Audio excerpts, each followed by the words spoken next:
taking places in both rooms.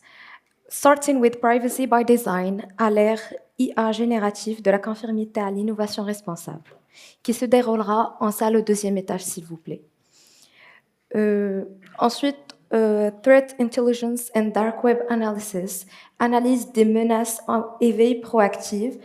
Ici, en amphithéâtre, this workshop will be led by Amin Bajdi. Thank you.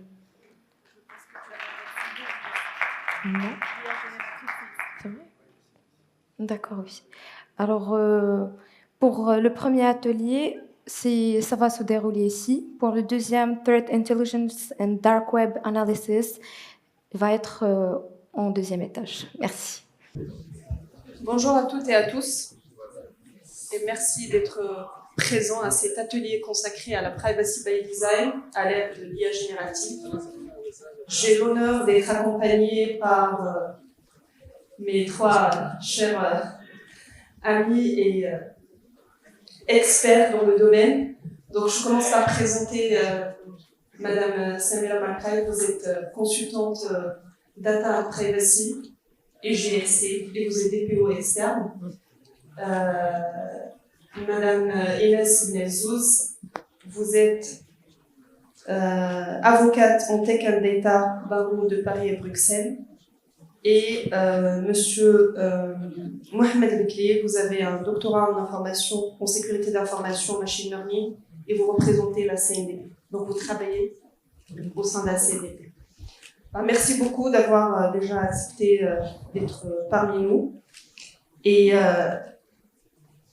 je vais donner un bref aperçu sur le sujet, mais on va bien évidemment s'étaler sur les différents volets avec nos chers experts.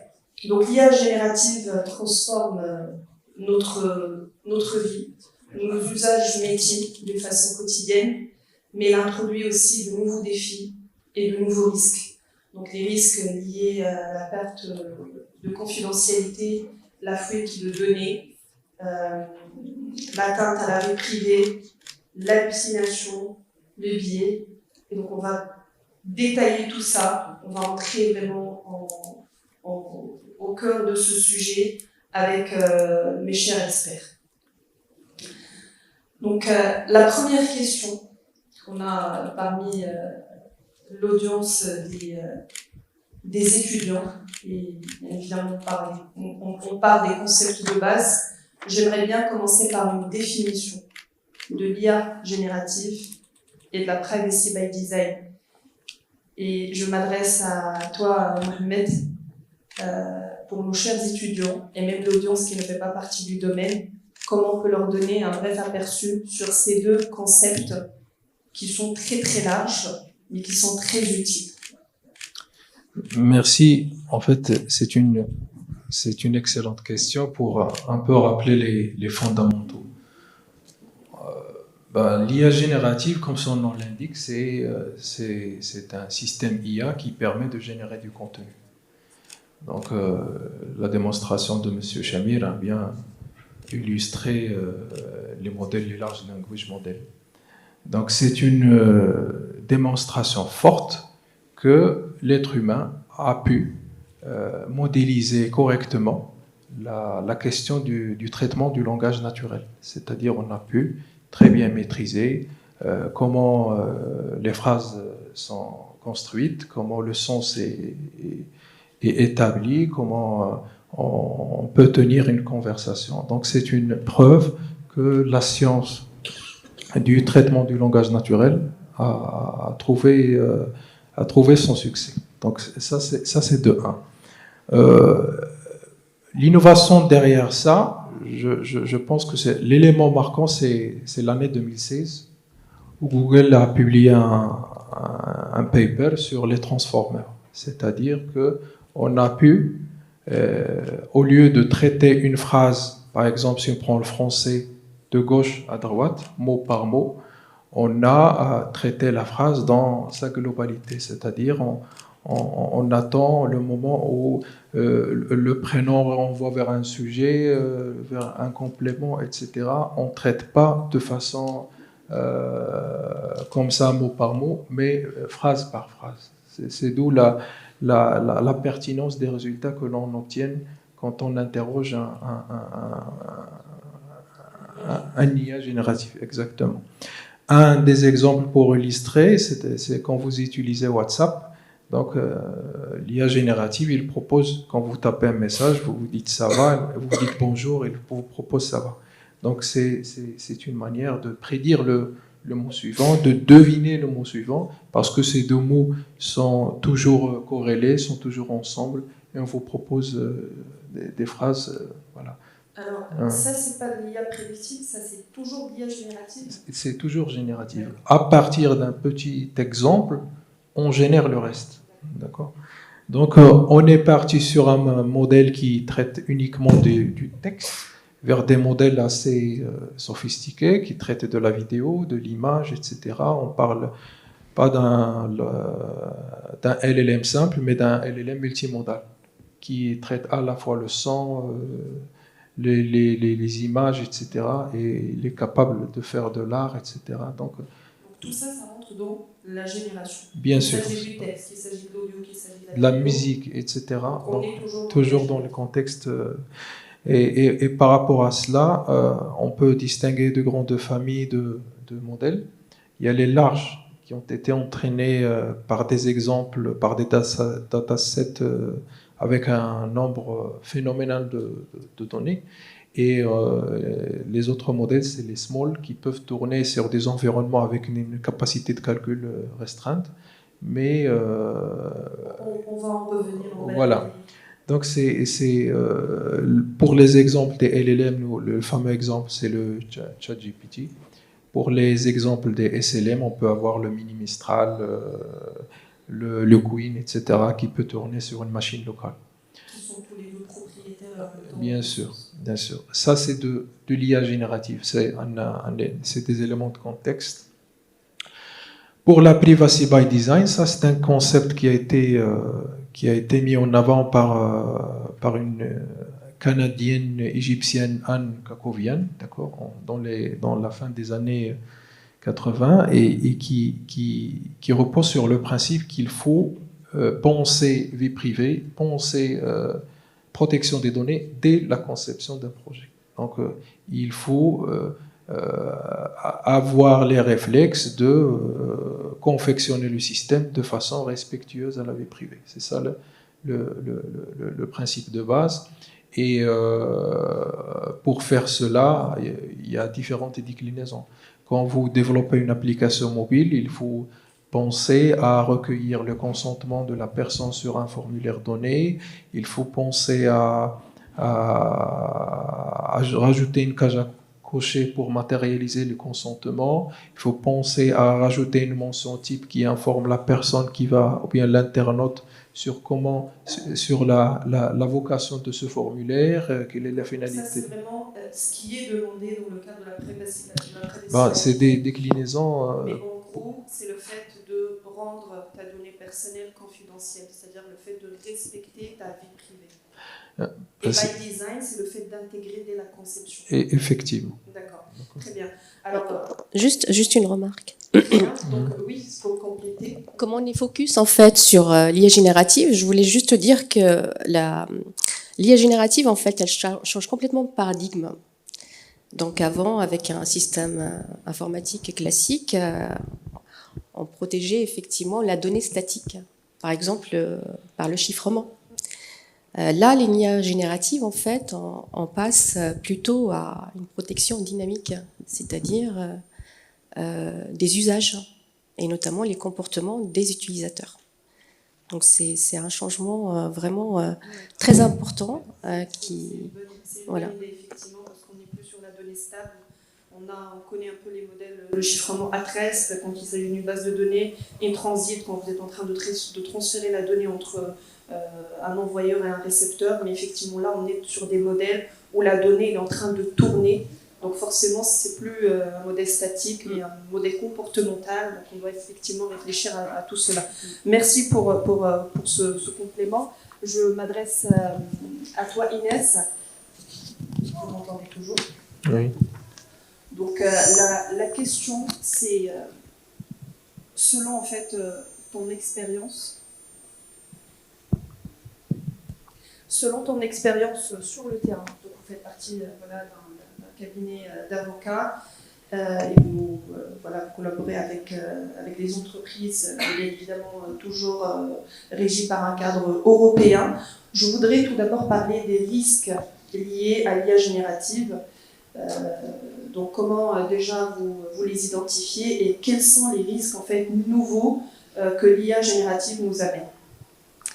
Merci Mara, bonjour à tous. Je suis ravie d'être parmi vous aujourd'hui et de partager mon expérience en tant qu'avocat en nouvelles technologies, accompagnant des clients entreprises, tant sur le volet intelligence artificielle que protection des données.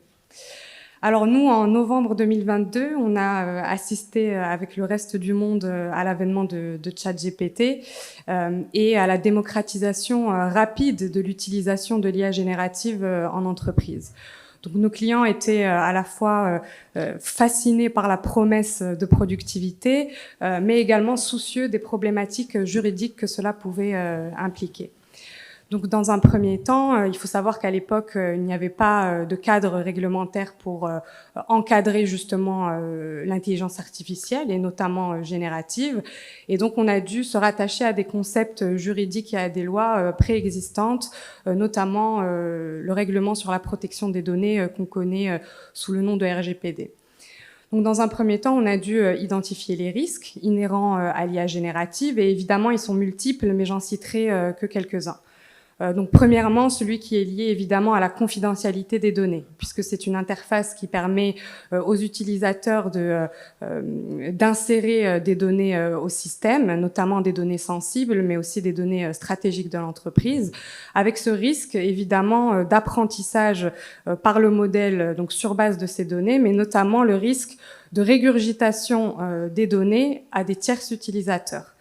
Il faut savoir que, en fonction des versions qu'on utilise de ce type d'outils, qu'elles soient gratuites ou payantes, évidemment, les garanties contractuelles offertes par le fournisseur, le prestataire, ne sont pas les mêmes, notamment en matière d'apprentissage. Le deuxième risque, évidemment, est inhérent à la propriété intellectuelle, puisque c'est un outil qui permet de générer du contenu, donc comme l'a précisé Mohamed, donc des images, du texte, mais aussi des vidéos et des sons, avec ce risque de porter atteinte aux droits de propriété intellectuelle de tierces, puisque en général, on va utiliser ce contenu pour, par exemple, faire des campagnes publicitaires ou utiliser ce contenu à visée commerciale.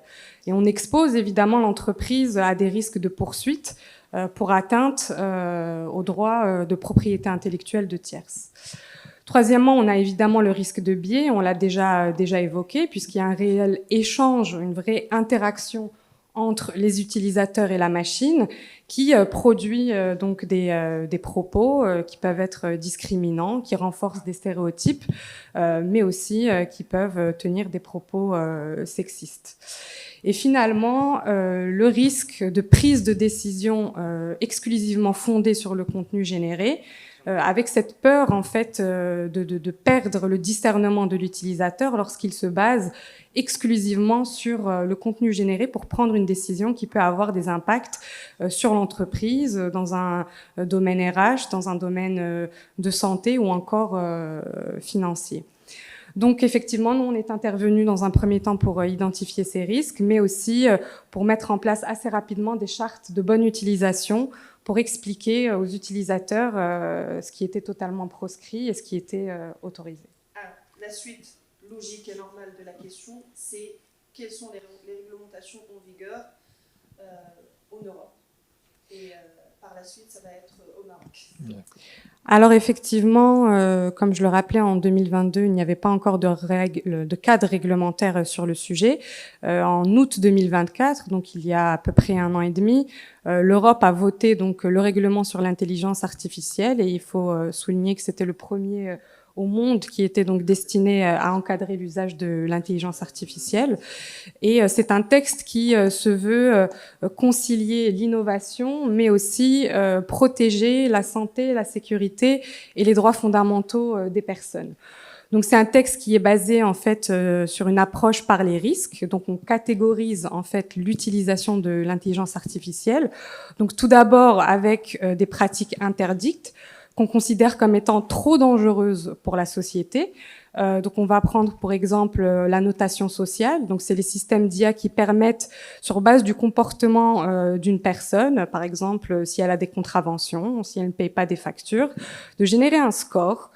Et donc ce score va permettre à cette personne de pouvoir accéder ou non à certains services, à certaines prestations. Donc ça, c'est interdit. On peut citer aussi, par exemple, l'identification biométrique en temps réel sur les espaces publics, ou encore l'analyse des émotions sur le lieu du travail et dans les cadres scolaires et académiques. Donc, ces pratiques sont énumérées et interdites. On passe ensuite à la catégorie des hauts risques. Donc, c'est des pratiques qui sont autorisées, mais parce qu'elles présentent un risque fort, elles vont devoir être encadrées de manière plus stricte. D'une part, les systèmes d'IA qui sont intégrés dans des produits. Et là, on met plutôt l'accent sur la sécurité des personnes. Donc, par exemple, un système d'IA qui serait un composant d'un jouet, d'un ascenseur ou d'un dispositif médical, et on comprend pourquoi c'est important de le réguler, mais aussi les systèmes d'IA qui sont utilisés dans des contextes qui peuvent être dangereux. Par exemple, ou qui peuvent avoir un impact sur la vie des personnes. Par exemple, dans les services hospitaliers. Pour le recrutement, décider ou non si quelqu'un sera embauché, si la personne pourra obtenir une promotion, mais notamment sur l'administration de la justice, le contrôle aux frontières, accorder ou non un visa à une personne. Donc tout ça, on considère que c'est haut risque et que ça doit être encadré. Et finalement, une particularité donc pour certains systèmes d'IA, dont l'IA générative, qui, puisqu'elles interagissent avec le public, sont soumises à des obligations de transparence. Donc, il faut informer les gens qu'ils sont en train d'interagir avec une machine et non pas avec un humain. Et aussi, libeller le contenu généré comme étant quelque chose qui a été généré de manière artificielle. Tout ce que tu es en train de dire, Inès, il fait partie de l'IA Act? Exactement. Et une dernière précision, c'est que donc ce texte s'applique évidemment aux développeurs, aux utilisateurs qui sont dans l'Union européenne, mais également aux fournisseurs tierces qui sont en dehors de l'Union européenne, mais qui souhaitent mettre leurs produits sur le marché européen. Donc une société marocaine, chinoise ou japonaise, quand bien même elle serait établie en dehors de l'Union, dès lors qu'elle décide de mettre son produit sur le marché, sera soumise donc au règlement, avec des sanctions qui sont non négligeables en cas de non-conformité. Donc ça peut aller de la suspension ou du retrait du système du marché et évidemment des sanctions financières, oui, qui vont jusqu'à 7% du chiffre d'affaires ou 35 millions d'euros, le montant le plus haut étant retenu évidemment. Et ça, c'est déjà arrivé? Pas pour le moment, parce que certaines dispositions vont entrer en vigueur progressivement, ce qui laisse le temps évidemment aux acteurs de se mettre en conformité, mais une fois que ce sera applicable, c'est les sanctions auxquelles on peut s'attendre. Et au Maroc, qu'est-ce qu'on a l'équivalent de l'IA Act? En fait, c'est les mêmes principes qui régissent la question de la protection des données. En fait, un traitement d'IA, c'est un traitement comme d'autres traitements de données à caractère personnel. Donc, il n'échappe pas à la définition de la loi 0908.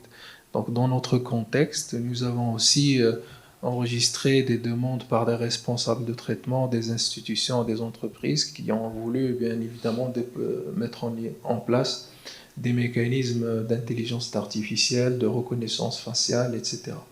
Donc, dans cette perspective, nous avons émis une délibération, la commission a émis une délibération sur le Data Privacy Impact Assessment, parce que ce genre de traitement, il pose de véritables risques, il traite des données d'une sensibilité élevée.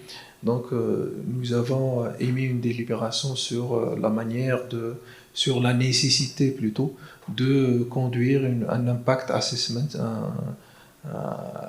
avant de déployer le traitement. Donc c'est une mesure nécessaire pour permettre aux responsables de traitement de décliner les données qu'il va collecter, quelles sont les données nécessaires, quelles sont les données optionnelles, etc. Ça lui permet d'avoir une visibilité plus approfondie sur le traitement qu'il souhaite déployer. Deuxième élément que j'aimerais mettre en évidence, c'est le programme Datatica. Ça, c'est un programme que nous avons initié qui vise à aller proactivement vers les institutions, vers les établissements, vers les entreprises et de les accompagner dans au lieu qu'on reste passif et qu'on attend qu'ils nous contactent, on essaie de les contacter et de les accompagner dès les premières phases de conception de leur projet. Comme ça, on peut mettre en réalité la question du privacy by design et les accompagner à, bien sûr, cartographier les traitements qu'ils ont, les mettre en conformité avec les dispositions de la loi dès les premières phases de la conception. Troisième élément que j'aimerais rajouter, c'est que nous sommes en train de recevoir des experts en matière de l'intelligence artificielle. Nous menons des auditions. Et Inch'Allah, on va consolider les inputs que l'on reçoit pour émettre des avis, une délibération dans ce sens. Donc ça, c'est... J'ai juste un petit complément par rapport à ce qui a été dit là. Pour le cadre réglementaire, il faut bien avoir... Là on est en train de parler de la data privacy, donc dans la protection des données personnelles. Et effectivement, il y a le cadre réglementaire européen avec l'IA Act qui complète en fait le RGPD. En fait, les deux textes sont complémentaires. Pour la protection des données personnelles, ça reste le RGPD, mais il y a des dispositions effectivement qui sont renforcées avec l'IA Act. Donc ils sont parfaitement complémentaires. Je ne sais pas pour le Maroc s'il y a un projet de loi qui est en réflexion pour encadrer également en fait les systèmes d'IA. Mais effectivement, si on prend aussi la loi marocaine 0908, effectivement, il y a pas mal de contraintes qui sont à prendre en compte dès la conception d'un traitement, un projet informatique pour les développeurs. Et effectivement, la priorité, c'est au-delà de la contrainte. Comme je suis DPO, je ne sais pas si tout le monde sait ce que c'est qu'un Data Protection Officer. Vous m'avez pris ma question. Est-ce qu'il y en a qui ne savent pas ce que c'est qu'un DPO? Levez la main. Ok. Donc, en fait, moi, je suis consultante et basée donc, en France, plus précisément en région parisienne. Et le RGPD, en fait, c'est un règlement qui s'applique à tous les pays membres de l'Union européenne. Et donc, en fait, parmi les obligations du RGPD, pour les organismes qui remplissent un certain nombre de critères, ils ont l'obligation d'avoir un Data Protection Officer. Sa mission, elle est décrite dans la loi. Donc, il est en fait l'interface avec l'autorité de contrôle, l'équivalent du CNDP, mais plutôt en France, c'est la CNIL. Et puis l'interface aussi avec les personnes que vous êtes. Si vous êtes employé, vous donnez vos données personnelles. Donc, s'il y a un souci, c'est le DPO, votre interlocuteur. Et puis aussi, il est un petit peu en contact de tous les métiers, de toutes les équipes de développement pour les aider à mettre en pratique, en fait, donner vie, en fait, à la loi pour la mettre en pratique dans les outils informatiques, mais aussi dans la façon d'utiliser la donnée personnelle. Voilà. Donc ça, c'est une parenthèse que j'ouvre. Samira, ça va vraiment être un enchaînement pour la question de comment vous accompagnez, puisque là vous êtes directrice de projet, comment vous accompagnez les équipes projets à intégrer ce concept de privacy by design dans les projets IA par exemple, dès la conception. Et comment en fait vous les challengez par rapport à cette conformité un peu particulière en termes d'IA. Et en même temps, est-ce que vous rencontrez des défis? Est-ce que les équipes projets sont réticents face à cette implémentation dès la conception de ce concept?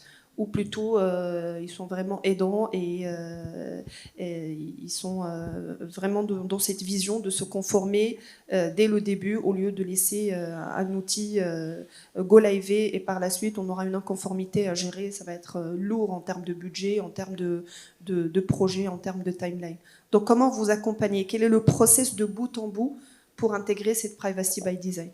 Alors en fait, il faut déjà en fait le DPO, il est un peu, on va dire, le facilitateur. Hein, il est un peu le représentant donc de l'autorité de contrôle, donc il a un côté un peu gendarme. Hein, il est là aussi pour s'assurer que les choses, elles sont faites, elles sont mises en œuvre, elles sont effectives.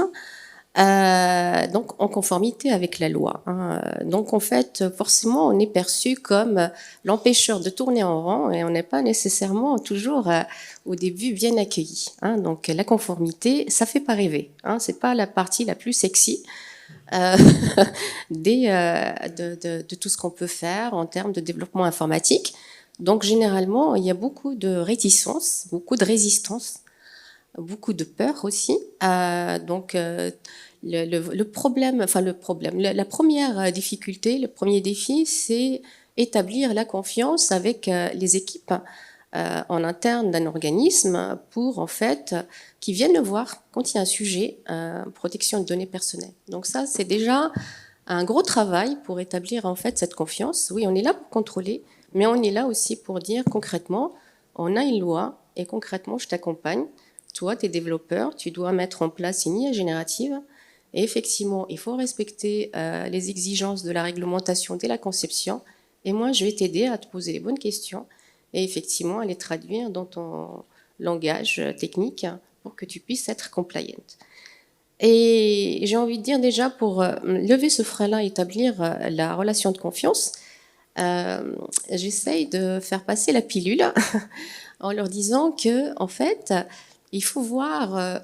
il faut revenir un petit peu en arrière pour le RGPD, où tout le monde riait un petit peu au nez des Européens. On disait que les Américains, les Chinois, ils étaient en avance et nous, on était en train de faire des textes à réglementer. Aujourd'hui, le RGPD, c'est un standard, point barre. Donc, toutes les sociétés internationales, qu'elles soient en Chine, en Inde, etc., elles ont mis en place ce standard. Donc, et d'autres pays, d'autres, ils ont suivi le pas. Et donc, en fait, ils ont une réglementation qui est équivalente. Donc, pour l'IA Act, j'ai envie de dire, en fait, pour faire passer la pilule sur ces sujets-là, et là, je m'adresse en fait aux étudiants qui sont sans doute des futurs employés de grandes multinationales qui sont obligés de respecter cette loi. Donc, de toute façon, vous n'avez pas le choix. Donc, ça sert à rien de résister, il faut y aller. Maintenant, comment il faut le percevoir? J'ai envie de dire, il faut le prendre plutôt comme un standard de qualité. Et donc, en fait, et dire, aujourd'hui, en fait, le contenu, on a en fait des données, des contenus qui sont infinis. En revanche, il y a un élément qui devient rare et qu'il faut vraiment soigner particulièrement, c'est la confiance. Donc, en fait, j'ai envie de dire, si vous êtes amené à travailler sur un projet d'IA générative, votre objectif, c'est de travailler sur un outil qui dure. Et pour qu'il dure, il faut qu'il y ait la confiance. Donc la confiance, elle se construit dans le respect en fait des droits des utilisateurs, leurs droits fondamentaux, qui ne subissent pas de discrimination, de sexisme, ou qui soient manipulés pour voter pour un tel ou un tel.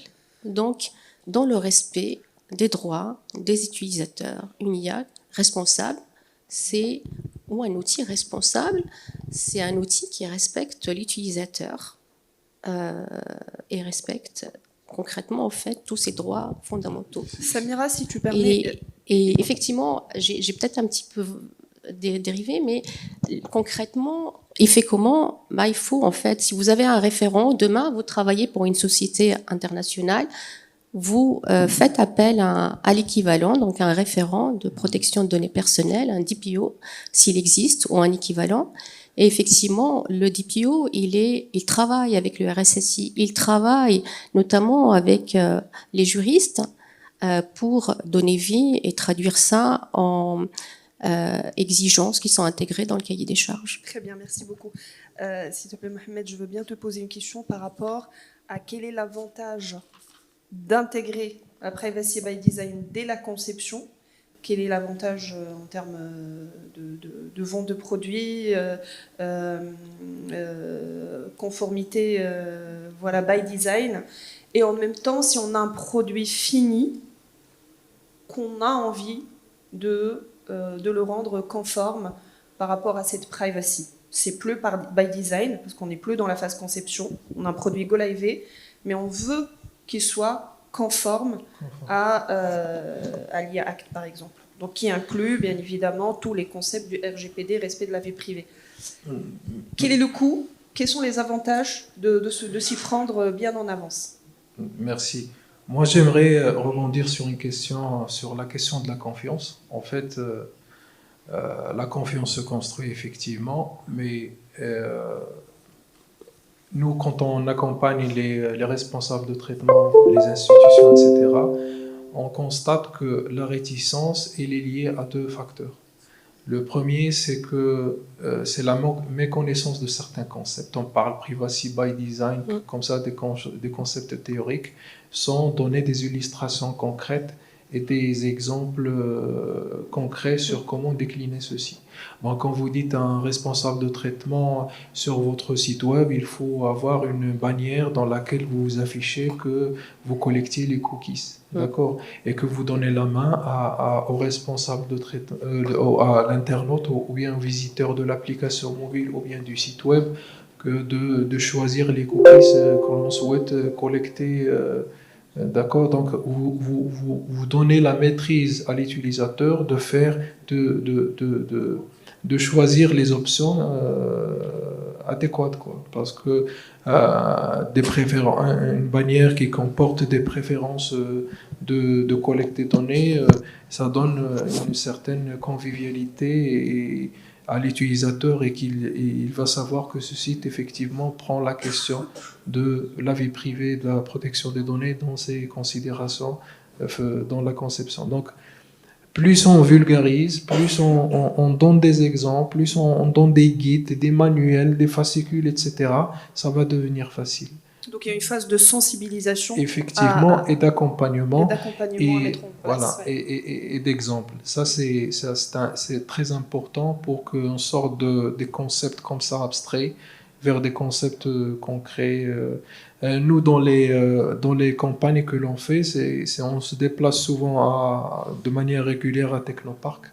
C'est un hub de start-up et on travaille étroitement avec les jeunes pour les acculturer, pour leur expliquer comment les questions d'hébergement, comment ils vont héberger leurs données, quel territoire est respectueux de la protection des données, etc. Donc c'est le side by side qui va permettre, bien sûr, de lever les ambiguïtés et les confusions chez les responsables de traitement. Merci Mohamed. Inès, des réticences face aux clients que vous accompagnez? Ils sont aware par rapport à tout ce que ramène l'IA? Est-ce que ça manque de sensibilisation, ça manque de formation, d'accompagnement? Oui, alors en effet, puisque c'est un cadre qui est... Allô? Oui. Puisque c'est un cadre qui est assez nouveau, il y a une phase évidemment de formation et de sensibilisation qui est nécessaire. Donc, c'est-à-dire expliquer aux personnes de quoi il s'agit et quels sont les bons réflexes à prendre en considération. Et nous, on intervient donc auprès de nos clients entreprises dans un premier temps pour poser les bonnes questions. Pour identifier surtout les cas d'usage, surtout quand on a un client qui veut développer un système d'IA, d'essayer de définir le périmètre, à quoi va servir ce système d'IA, quelle est sa finalité, à qui il s'adresse, quel type de données vont être collectées, parce que finalement c'est ça qui va nous permettre de catégoriser le système et puis de définir, comme je le disais tout à l'heure, s'il tombe sous telle ou telle catégorie et le cas échéant d'en déduire quelles sont les obligations applicables. On intervient notamment sur un volet contractuel puisque Comme vous le savez, construire un système d'IA, ça demande de la donnée et généralement nos clients ont recours à des data brokers, donc pour avoir des sets de données afin d'entraîner leur système. Et c'est nécessaire en fait de s'assurer que justement les principes de privacy by design et les principes du RGPD sont bien pris en compte, notamment quand ce n'est pas le client lui-même qui s'occupe de la collecte des données. Donc nous, on intervient sur ce volet contractuel pour évidemment prévoir toutes les garanties, mais aussi sur le volet contractuel lorsque le produit est prêt et qu'il est prêt à être commercialisé et que donc le client nous demande de mettre sur papier toutes les clauses nécessaires sur l'utilisation, la responsabilité, la garantie, les délais de paiement évidemment et la conformité. Et pour rebondir sur la question de la réticence, donc effectivement, moi je suis personnellement pas fan du discours selon lequel la conformité est un frein. Je pense que c'est un gage de confiance, au contraire, et que la clé, c'est de faire intervenir les bonnes personnes et les bons interlocuteurs au bon moment. Je comprends qu'effectivement, c'est un secteur qui est extrêmement concurrentiel et on a envie d'être le premier à mettre sur le marché un outil, le premier à sortir la nouvelle fonctionnalité. Le problème, c'est que les départements juridiques et ou les avocats se retrouvent dans la boucle beaucoup plus tard. Quelquefois, le système est déjà sur le marché et il est non conforme et c'est problématique. Qu'est-ce qu'on fait? Est-ce qu'on le suspend? On le retire? Et puis évidemment, le risque, c'est d'avoir une autorité qui vient toquer à la porte un matin à 6 heures avec des cartons pour tout ramasser et justement analyser si le traitement est bien conforme et si tout a été fait dans les règles de l'art. Et à ce moment-là, avec le risque d'avoir des sanctions qui peuvent quelquefois aller jusqu'aux centaines de milliers d'euros, quelquefois au-dessus du million d'euros, et bien sûr avec un impact réputationnel qui est certain, puisque quand on est sanctionné, c'est publié, et donc tous les partenaires, les clients, les utilisateurs sont au courant. C'est une atteinte à l'image de marque par rapport Exactement, au produit. exactement. Et c'est coûteux de s'y mettre à la fin? C'est-à-dire on a une privacy by design, une privacy by the end. Je pense que c'est plus coûteux de réagir en dernière instance, et notamment, on ne parle même pas des frais d'avocat qui arrivent au dernier moment, mais bien sûr c'est plus coûteux parce qu'il y a des investissements humains qui ont déjà été mobilisés et on se retrouve à devoir tout reprendre dès le début. Donc moi je pense que la conformité c'est un véritable outil de confiance et pas autrement. Merci. Je donne la main parce que je oui, vois là, que... Voilà. Alors, cette privacy by design, oui, je suis d'accord. Est-ce qu'elle peut être faite alors, en fait, en fin et non pas en premier lieu?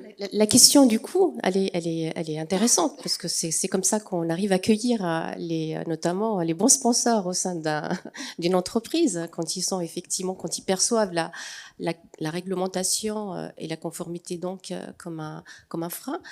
C'est effectivement la question d'argent.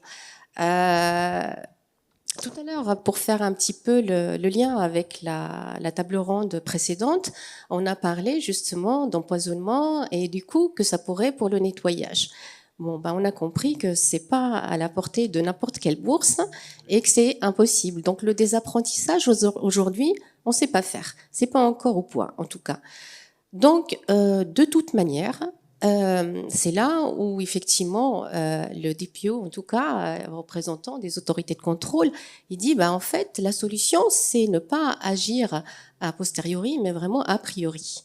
Donc c'est là où en fait moi en tout cas je le fais passer comme un label qualité entre autres, et aussi une manière d'éviter des dépenses astronomiques, parce qu'on contrôle pas les risques, les poursuites, donc des risques juridiques avec des utilisateurs qui peuvent effectivement faire valoir leurs droits, et le risque le plus important, j'ai envie de dire, quand on met en place une IA générative sur le marché, c'est la suppression du modèle, et là on a tout perdu. Voilà, donc le privacy by design dans le cas de l'IA générative, j'ai envie de dire, en tout cas c'est le discours que je tiens aux équipes, il faut focuser en fait sur le modèle. Pourquoi? Parce que l'IA générative, elle est très vorace en fait en données. Il faut privilégier des modèles comme le RAG où en fait on a la base de données, elle est externe. Et donc du coup, pour le droit à l'oubli, c'est beaucoup plus facile d'agir et de supprimer la donnée dans une base qui est externe au modèle, que ce qu'on a entendu tout à l'heure. C'est très compliqué en fait de nettoyer. Donc ça peut être une pratique parmi d'autres.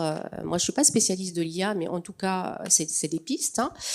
Et puis, pour aussi limiter, en fait, remédier au risque de confidentialité, que les données, donc qu'il y ait une violation de données et que des personnes non autorisées accèdent à votre âge, à, je ne sais pas, à votre adresse, etc., que vous aurez injecté, c'est utiliser des données synthétiques, c'est-à-dire des données qui sont générées par l'IA elle-même et qui servent de test.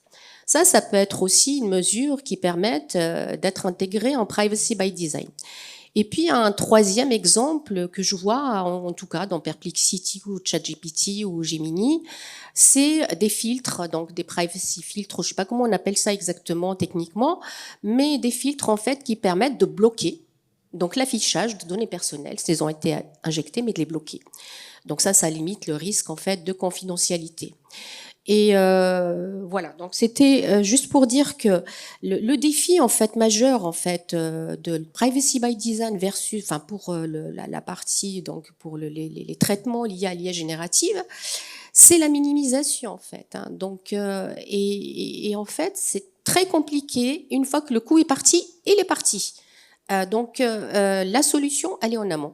Donc, privacy by design, c'est là où j'arrive à caser le label. Donc, on l'a compris, il faut commencer par la privacy dès le design. Mohamed, tu as Moi, j'aimerais faire un complément. En fait, les présentations sur les panels précédents nous ont ouvert les yeux sur les vrais challenges et les difficultés que l'on rencontre dans l'IA. En fait,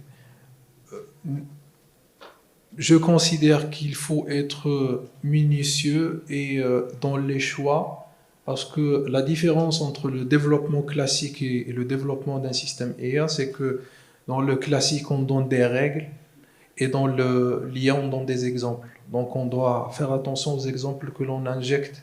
Donc le data poisoning, ça peut être une illustration majeure. Donc plus on est minutieux dans le choix des exemples que l'on insère, que l'on donne, que l'on présente au modèle, plus le résultat sera meilleur. Et aussi, un principe qui est très important, c'est que quand on voit les différentes versions du ChatGPT et des différents modèles, donc le modèle, il devient de plus en plus gourmand, de plus en plus sophistiqué. Donc on voit que pour avoir de la précision, il faut consommer plus. Et quand on consomme plus, donc c'est des réseaux de neurones et des couches beaucoup plus profondes. Donc c'est une boîte noire, c'est de l'opacité. Donc le principe de l'explicabilité, il est vraiment challengé là.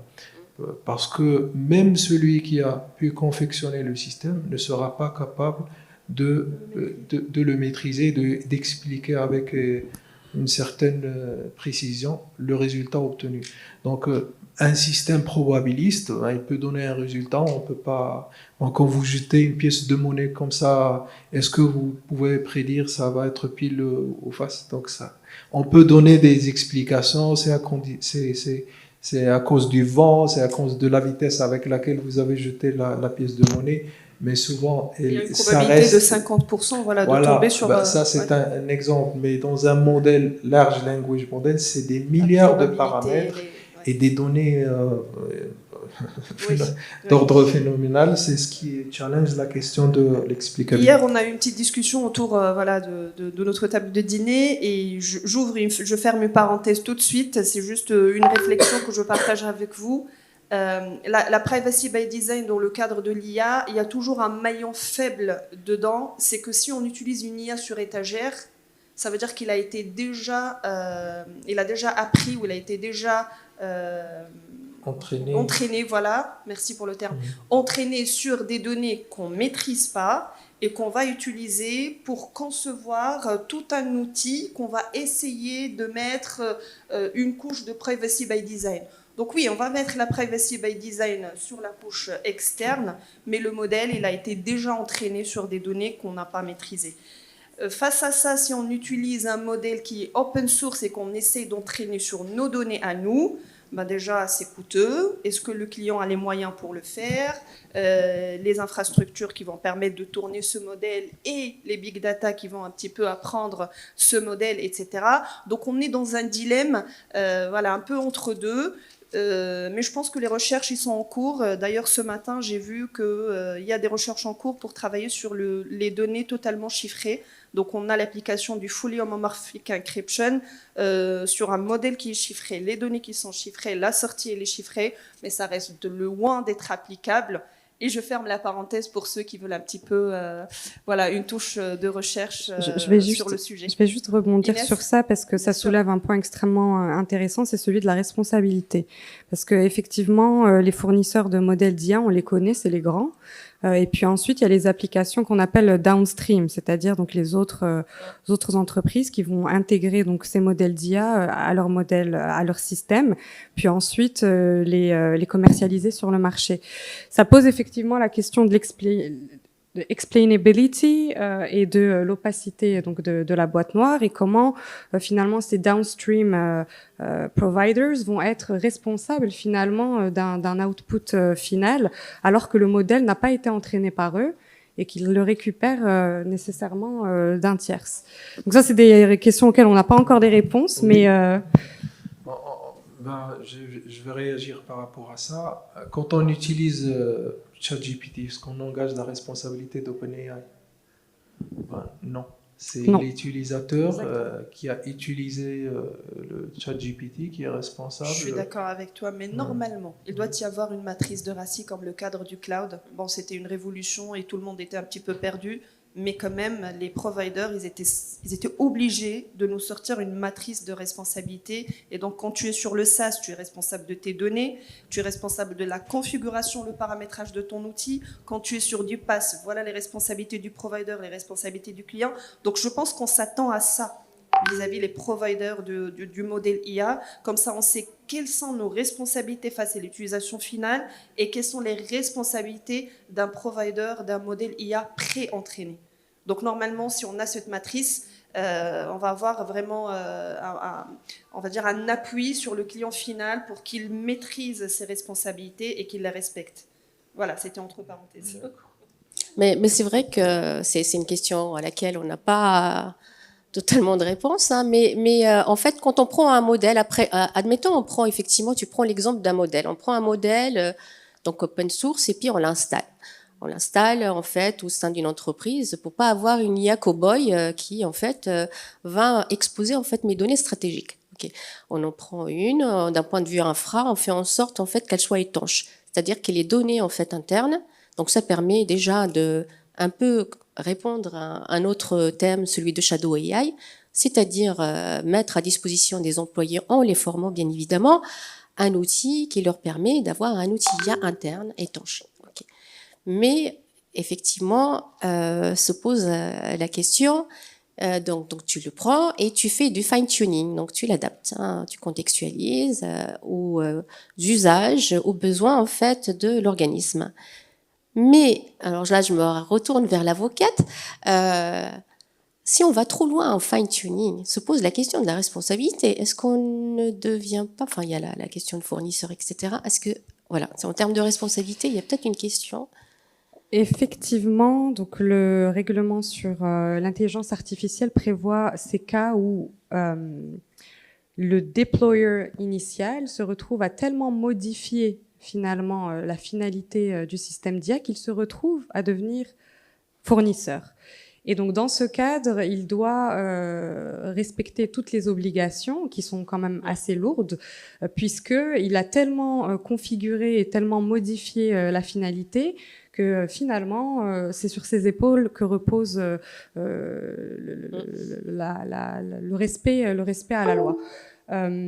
Et donc c'est pour ça que nous, généralement, avec nos clients, on les prévient évidemment, et d'où l'intérêt en fait d'identifier exactement ce qui doit être fait en amont pour ne pas bifurquer vers un scénario où les responsabilités seraient échangées. Donc on revient à la question d'architecture. Donc le choix de l'architecture, il est fondamental en privacy by design. Exactement. Je me retourne vers toi. Moi, je veux pour une conclusion. réagir par rapport toujours à la question de responsabilité. Je vais donner un exemple sans citer de nom. J'ai lu un article qu'une compagnie aérienne nord-américaine développait un agent conversationnel qu'il a plugué dans son site web pour gérer les plaintes et les réclamations des voyageurs, des passagers. Et à travers les échanges avec le client, l'agent il va décider s'il va rembourser le client ou pas. Donc, il a remboursé à tort certains passagers. Et côté responsabilité, est-ce qu'on a engagé la responsabilité de l'agent? Il a été considéré comme un collaborateur au sein de la compagnie aérienne. Donc, c'est la compagnie aérienne qui a été... la responsabilité incombe à la compagnie aérienne. Donc, il faut penser outil, pas penser un agent conversationnel comme ayant une autonomie, mais de toutes les manières, il est au service d'une entreprise, voilà, il rend un service particulier, ça reste un outil. Et c'est la responsabilité des entreprises, des institutions qui déploient ce genre de scénarios, c'est la responsabilité de ces entreprises qui sera engagée. Merci beaucoup. Le sujet il est vraiment très très intéressant, mais nous devons conclure. Donc, si j'ai à retenir quelques idées, c'est que l'IA générative ouvre des opportunités considérables, mais il faut la cadrer avec la privacy by design. Les risques, hallucinations, biais, fuites de données doivent être anticipés, et donc vraiment bien en amont et au début de chaque projet. Avoir une gouvernance claire, faire intervenir un DPO, les juristes, bien en amont, sensibiliser les métiers, sensibiliser les entreprises qui veulent développer en utilisant l'IA générative. Il faut avoir une innovation responsable qui repose sur la transparence, la confiance, la minimisation, et un contrôle humain est toujours obligatoire dans ce cadre. Je remercie mes intervenants. Je ne sais pas si je peux prendre... ou non, une question. Je vous remercie. Au revoir. On ne prend pas de questions, on n'a pas le temps.